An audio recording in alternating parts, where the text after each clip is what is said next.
সকলোকে লহৰ কৃষ্ণলৈ স্বাগতম জনাই আজি অষ্টম শ্ৰেণীৰ দ্বিতীয় একক মূল্যাংকনৰ প্ৰশ্নপত্ৰসমূহ কেনেকুৱা হ'ব পাৰে তাৰ এটা ধাৰণা আগবঢ়োৱা হৈছে। গতিকে তোমালোকে প্ৰশ্নপত্ৰখন ভাল ধৰণে কৰি চাবা।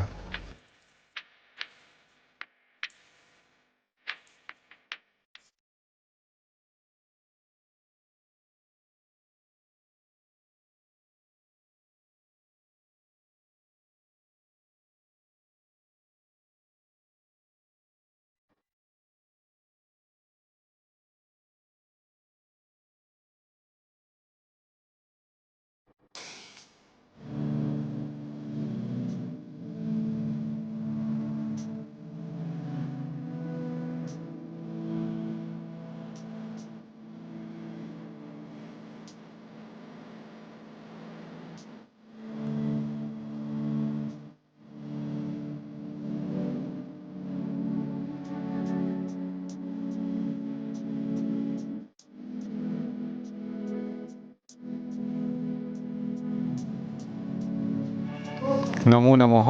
চেনেলটো চাই কেনে লাগিলে লাইক কমেণ্ট শ্বেয়াৰ কৰি জনাবা। লগতে চেনেলটোত যদি নতুন তেতিয়াহ'লে এবাৰ ছাবস্ক্ৰাইব কৰি বেল আইকনটো প্ৰেছ কৰিবা, তেতিয়াহ'লে ভিডিঅ'সমূহ লগে লগে পাবা।